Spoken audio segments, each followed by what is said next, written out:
Aloha. Great lesson. I would have to say the takeaway here is learning the circle fifths is probably going to be lots of fun. Being able to add on different chords. What I want to do right now is just show you all the possible chords in one key. I hope that makes sense. So when we go through here, I'm not going to go over, above, and top with jazz chords and craziness, but I will show you some simple constructs with intervals. And this should be a good 5 minutes just to implement these chords as substitutes for the chords you already know. So I do know you saw C major as this, always 1, 2, 3. However, when we play an A major like this, play a secondary finger and move that up to the 4th fret, we know that our 3rd finger now is going to be the bar controller, B-A-R-R-E.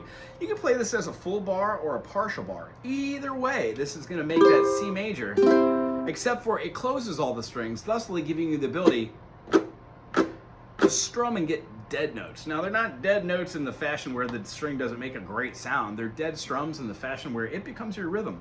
Lack of tempo or notation. The rests, those are the things that make music super interesting. So one of the things I want you to work on when you're trying this in any song, if you're doing a song that has like C major, 1, 6, 4 to a 5 or a 7 in this case, a B diminished is a G7, C major, A minor, F major to a G, G7, 1, 1, 1, 1, 6, 6, 6. Try playing alternate chords for one of the chords. So if it's C major, try doing that. They were open strummings. Try doing the closed strumming and keeping that duration. That's what we would call the musical term. It's either legato or staccato. By playing it like this, you're playing very open, very breezy, very legato. Once closing it, it becomes staccato. So if you do that, try and keep your fingers down to let that ring, and then you control how long that note duration is. So if you have something that calls for like a dotted quarter note, instead of having 1, you would have 1 and that's how you would hold it up. If you had like a double dotted chord, no, I'm not gonna go that way. If we have a half note and it's a dotted half note, that means half note's worth 2 beats, and then we take the dot's worth half of the supposed beat. So what's half of 2? 1. 2 plus 1, 3. So when holding out a chord, let's say like a G major, you have this G note open. 1, 2, it's still ringing. So the concept is F major, played as F major, F sharp, or G flat, G. That's how we get little longer durations on our decay, meaning the note's just going to take a little bit longer to go away. So we use this for dramatic effect in music when reading it in sight reading it on music. What we often see is either a line right above the top, which is a tie or a slur. A tie is something that goes to the same note, and a slur is something that goes from a note to a different note. However, the idea is you're not really going to be playing the note again. It's already played before that, so you just kind of hold the note. So if I had a tie from a G to a G, but it was a low G to a alternate G, I wouldn't play the other note. I would just keep that one note and let it decay through it. So the concept behind this is when playing anything, try and play the C, A minor, F major, G7, or B diminished. And when it's doing that the first time through, play the C major as a bar chord and let it go right off as being very staccato. And then continue your groove. And the next time, hold the C open and do staccato on the A minor. Well, you notice that you have 3 open strings, and the only way to do that really is to lay your fingers down really quick. Well, another way to do that would be to just play the minor functionality. What's the first minor that comes to mind when you look at your instrument? Probably A minor. But what minor has 3 fingers on? You can do an E minor, you can do a G minor. So the concept here is if you have a G minor and you put down your finger right here and right here, closing out the same note that you did have, if you got rid of that finger, that would still be a G minor. The concept here is if you close that, G, G sharp or A flat, and then A minor. There you go. There is an inversion of A minor that has the lowest note being an E note rather than the lowest note here being a C note. 2 of the same types of chords. And then when you see the construct keeps going, and you can keep moving these shapes, you'll find out that the shapes that we already know, like this version of the A minor, is something we've already learned. F sharp minor. So what did we learn when we first got in here? Spider exercises, teeter-totters. I know I call them that, but in every form of music education, there's some way to look at this fretboard and have a way to call back things we've already learned. So if I said a D7 is also an F diminished, we would kind of look at that and be like, wait a minute, no, it's not. Being an F sharp diminishes, because we would correct those notes in our head by going, if I played this D7, yes, that does resolve into a G major. If I played the same thing down here, I would be able to play these notes correctly, but that C note would need to be a B or a C flat. So the concept is, we learn how to play that in different places, so when we get there, we can use that chord the same way that we would have used it in the other context, just by having the ability to make those notes staccato or legato.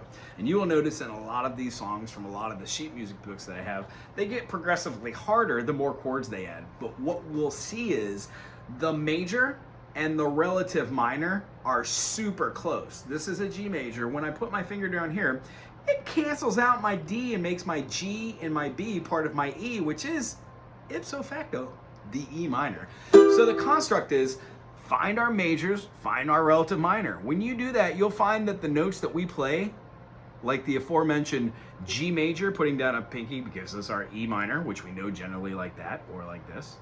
When we have a C major, if we put down our finger here, it adds on that A minor. This is a C6. When we put down our F major and then throw down our finger here on the D note, that becomes a D minor, but we can call this an F6. The concept behind this is they have different tonality on different instruments that don't have just 4 strings, because you have a multitude of strings playing the same note or different ones. What we shoot for in tonality is having a 1, 3, 5. And if we add on a 6, ooh-wee, we get out on a 6, we get out on a 7th. Going through the construct of that, from C major, this is a C major. Since we have a C, E, G present and a B, that makes 4 notes. That's a major 7th. Flattening that 7th gives us our minor 7th, our dominant 7th, our C7. So when we go down and play like this, what's below a 7? A 6. It gives us C, E, G, and A, which A is ipso facto C, D, E, F, G, A, C major, D minor, E minor, F major, G major, A minor. The only thing we're missing here is our one magical diminish, which is the 5th turned into a dominant. So the whole thing comes full circle when teaching. At this point, take this knowledge from the last 2 minutes, which was meaty, and then apply that to every chord you possibly can. So when you see it in the key of A major has 2 fingers on, everything's open. If you were to play another A major, you would know that, well, we just learned that a G major could be played like an F, F, F sharp, G, G sharp, then that's an A. So how do we play an A major and then get rid of like this and play just an A major 7? Like that. And you'll hear how these things happen. Here's an A major. If you move your finger down to a G sharp, you get an A major 7. Remove that finger, you get an A7 or an A dominant 7. When you remove this together, you get an A minor 6. Why? You have an A, C, and an E. That's an A minor. And then a G on top. That's a 7th. So see how a C6 and an A minor 7, same chord? It just depends on how you want to name these enharmonic chords and enharmonic notes. However, when saying things, I don't say things twice. So when doing your scales or going through the process or application of a C major, C, D, E, F, G, A, B, C, D major, D, E, F sharp, G, A, B, C sharp, D, make sure you don't run into the issue of calling a chord 1 a hypothetical chord. There really isn't something we call like a G sharp or a D sharp. You can, but at a certain point you would have double sharps inside that key signature. No bueno. What we do is we replace it with its alternative or its enharmonic equivalent. G sharp is A flat. It is much easier to talk about A flat through the eyes of having 4 sharps than it is talking about having sharps and double sharps. And when we get into that, we can't get into that in year 5 if we keep going. Sorry, no, there's always something to set our sights for. The concept behind that, it's hypothetical chords used a lot in jazz when you have weird markings just to see the difference between those. It would be like calling this the A major, or if I went up 2, that would be what? A sharp, B. A B double flat is an A major. We just don't call it that because it's silly. Okay, so the concept that we were working with, if we were to go through a diatonic scale, C major, D minor, E minor, F major, G major, A minor, B diminished, C, we can call out C, D, E, F, G, A, B, C, D, E, F, G, A, B, C, D, E, F, G, A, B, C, D, E. These going by dropping a note and then adding it at the end make our modes. So each one has a name, and this is the last thing I'm going to leave you on, because this is where we're going to put some study in next week. Each one of these modes has an awesome name. It taken from the Greek. We would have Ionian for a major mode. That is just do, re, mi, fa, sol, la, ti, do. When we get to the D and it goes all the way up past its notes in a natural key, C, D, E, F, G, A, B, C, D, it becomes D Dorian. So Ionian, Dorian, E becomes Phrygian, and then we have after Phrygian, Lydian, because F goes to a sharp 4. F, G, A, B. We should have had a B flat, remember? So F, G, A, B flat, C, D, E, F has the same notes that C major does, except it has a raised 4.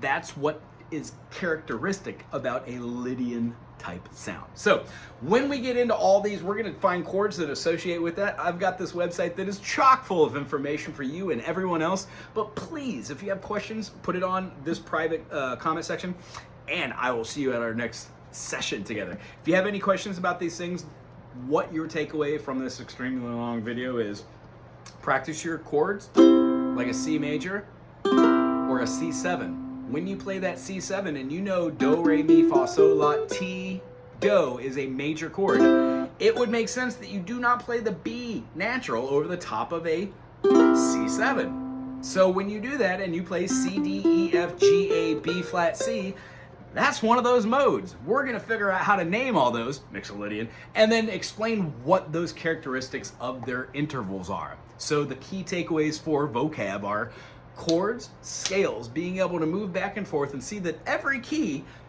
C major 7, D major 7, A major 7, G major 7, G sharp major 7. We'll be able to play all these chords everywhere, so you will be in good standing to play any song that's in any book, and then eventually start writing your own songs.